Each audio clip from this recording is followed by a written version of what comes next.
Hi అందరికీ. ఇవాళ మనం వినబోయే కథ మీరా, చాప్టర్ 21. రాజారావు గారు మరియు కుటుంబ సభ్యులు ఇంటికి చేరుకోగానే మీరా పాట పాడడం విని తొందరగా లోపలికి వెళ్ళారు. లోపలికి వెళ్ళి చూసేసరికి అక్కడ మీరా రాజారావు గారి కుర్చీ మీద కూర్చొని అందరికీ దేవుడి పాటలు వినిపిస్తుంది. ఇంట్లో ఉన్న వాళ్ళు కూడా మీరా పాటలో మైమర్చిపోయారు. కూర్చొని అదే పనిగా మీరాని చూస్తూ ఉండిపోయారు. మీరాని ఇలా చూసి సీతాలక్ష్మి కళ్ళల్లో తనకి తెలియకుండానే నీళ్లు వచ్చేశాయి. ఎవండి మన మీరా అని రాజారావు గారితో అంటూ ఉంటే రాజారావు గారు మాత్రం ఆశ్చర్యపోయి మీరానే చూస్తూ ఉన్నారు. ఆయనే కాదు, చక్రవర్తి ఇంకా వైదేహి కూడా ఆశ్చర్యంతో మీరాని చూస్తూ ఉన్నారు. ఆశ్చర్యంతో పాటు వాళ్ళ మనసులో మీరాని ఇలా మామూలుగా చూసి ఆనందపడిపోతూ ఉన్నారు. ఇంతకాలం వాళ్ళు చేసిన పూజలు వ్రతాలు మాత్రం వ్యర్థం కాలేదు అని మనసులోనే ఆ అమ్మవారికి కృతజ్ఞత భావంతో ఆ తల్లిని మనస్ఫూర్తిగా నమస్కరించుకున్నారు. అమ్మా, మన మీరా మళ్ళీ మామూలుగా అవుతుంది, చూడడానికి ఎంత బాగుందో కదా అని ఆనందంతో సీతాలక్ష్మిని గట్టిగా పట్టుకున్నాడు చక్రవర్తి. అవును చక్రి అని సీతాలక్ష్మి మళ్ళీ మీరా వైపు చూస్తూ అమ్మ మీరా అనుకుంటూ తన వైపు వెళ్ళింది. అమ్మ తనని పిలవడంతో మీరా పాట మధ్యలోనే ఆపేసి అటువైపు చూసింది. అక్కడ వాళ్ళ నాన్న కూడా ఉండడంతో వెంటనే కుర్చీలో నుంచి లేచి నించొని గౌతమ్ వెనక్కి వెళ్ళి దాక్కుంది. మీరా గౌతమ్ వెనక్క వెళ్ళి దాక్కొనడం చూసి వాళ్ళు అందరూ ఆశ్చర్యపోయారు. మీరా ఎప్పుడూ కూడా కొత్త వ్యక్తులతో మాట్లాడదు, అసలు చూడను కూడా చూడదు. ఒకవేళ చూస్తే భయంతో వణికిపోతుంది. అలాంటిది గౌతమ్ తనకి తెలియదు.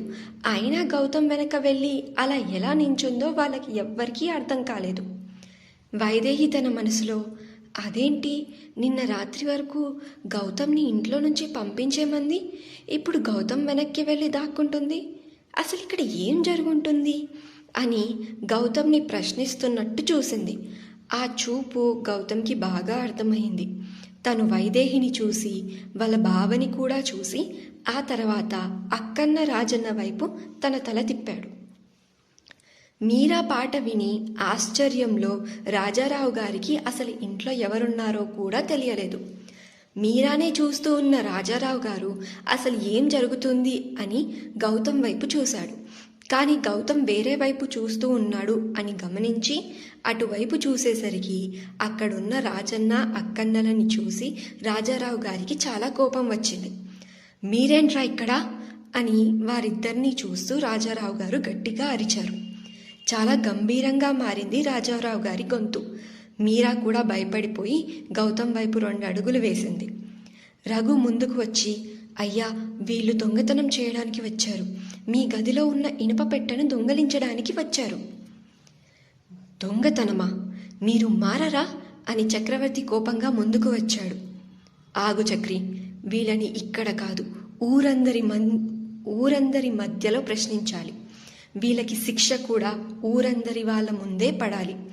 అప్పుడే ఈ ఊర్లో మళ్ళీ దొంగతనం చేయాలన్నా, అసలు ఈ ఊరు వైపు చూడాలి అన్నా కూడా భయపడతారు. వాళ్ళని కొట్టడానికి ముందుకు వెళ్తున్న చక్రవర్తిని ఆపుతూ అన్నారు రాజారావు గారు. ఆయన మాటలు కూడా సరైనదే అని అనుకున్నాడు చక్రి. అర్థమైంది నాన్న, అలాగే చేస్తాను అని సమాధానం చెప్పాడు. సీతాలక్ష్మి మీరా దగ్గరికి వచ్చి, అమ్మా మీరా, నువ్వు బానే ఉన్నావు కదా? వాళ్ళు ఎవరో ఎందుకు వచ్చారో తెలిసాక సీతాలక్ష్మి మీరా కోసం కంగారు పడింది. మీరా వెంటనే వెళ్ళి వాళ్ళ అమ్మని గట్టిగా పట్టేసుకొని వాళ్ళ నాన్న నుంచి దాక్కుంది. వీళ్ళని పట్టుకొని మంచి పని చేశావు గౌతమ్ అని చక్రవర్తి అనగా, నేను ఏం చెయ్యలేదు బావా, అంతా మీరానే చేసింది, తనే వీళ్ళని పట్టుకుంది అని అన్నాడు గౌతమ్. ఏంటి, మీరానా అని అందరూ ఆశ్చర్యపోయి మీరా వైపు చూశారు.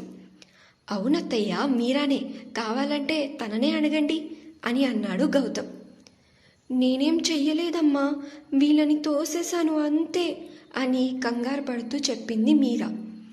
అంత మెల్లగా చెప్తావేంటి మీరా, గట్టిగా చెప్పు మావయ్య నిన్ను ఏమీ అనరు అని మీరాకి ఇంకా వాళ్ళ నాన్న అంటే భయం పోలేదు.